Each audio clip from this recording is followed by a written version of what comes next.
কর্তৃক আয়োজিত জাতীয় নির্বাচনের রোডম্যাপ ঘোষণার দাবিতে আজকের এই নাগরিক সমাবেশে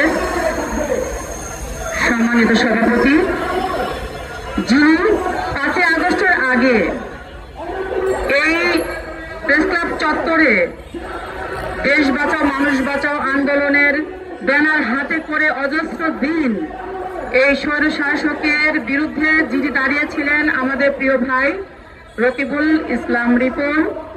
প্রধান অতিথি হিসেবে উপস্থিত আছেন ছাত্রদলের সোনালী ফসল, বিএনপির অভিভাবক, আমাদের প্রিয় বড় ভাই বিএনপির ভাইস চেয়ারম্যান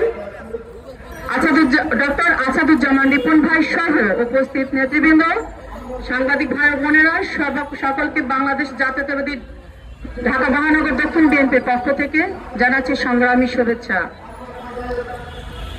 আজকে আমরা দাঁড়িয়েছি এখানে জাতীয় নির্বাচনের রোড ম্যাপ চাওয়ার জন্য।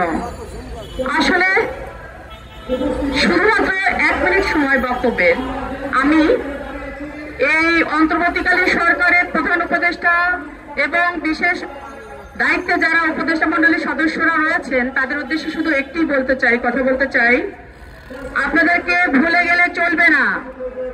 17 বছরের গুম খুন আন্দোলন সংগ্রাম সহ জুলাই আগস্টের গণহত্যা, এই যে গণহত্যার যে গণ অভ্যুত্থান, এই অভ্যুত্থানে সাধারণ মানুষের ম্যান্ডেট নিয়ে আপনারা কিন্তু ক্ষমতায় আসীন হয়েছেন।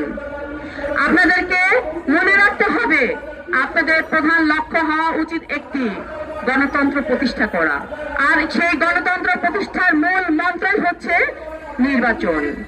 আমরা দীর্ঘ বছর নির্বাচন থেকে বাংলাদেশের মানুষ বঞ্চিত ছিলাম। আজকের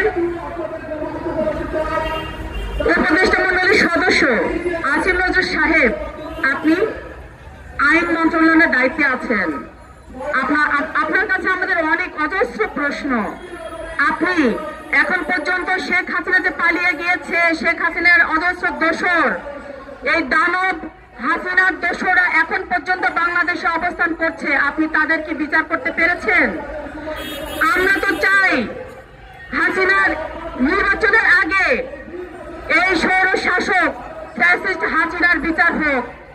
অজস্র যে আমরা ভাইদেরকে হারিয়েছি, গুম করা হয়েছে, খুন করা হয়েছে, গণহত্যা করা হয়েছে জুলাই আগস্টে, তাদের সঠিক আইনের আওতায় নিয়ে এসে তাদের বিচারের দাবিতে আমরা এখানে দাঁড়িয়েছি। তাদের সঠিক বিচার করা হোক। এবং যেই আওয়ামী লীগের ব্যানারে আমরা হাজার হাজার নেতা কর্মীকে হারিয়েছি, সেই দল, সেই ব্যানার এখনো পর্যন্ত ব্যান করা হয়নি। আমরা আফসোস, আমরা দুঃখ ভরা ক্লান্তের হৃদয়ে এখনো বলতে হয় আমরা এখনো কোথায় আছি। আমরা এই অন্তর্বর্তী সরকারের কাছে আমাদের অনেক প্রত্যাশা, সেই প্রত্যাশা এখন পর্যন্ত আমরা কোনো কিছু দেখতে পাচ্ছি না। মন্ত্রণালয়গুলোতে এখনো পর্যন্ত দানব নামে শাসকরা অবস্থান করছে। আমরা যদি সুষ্ঠু নির্বাচন চাই, সেই নির্বাচনের রোড ম্যাপ এখনো কি আপনারা তৈরি করতে পেরেছেন? না, আমরা এখন পর্যন্ত সেটা দেখতে পাচ্ছি না।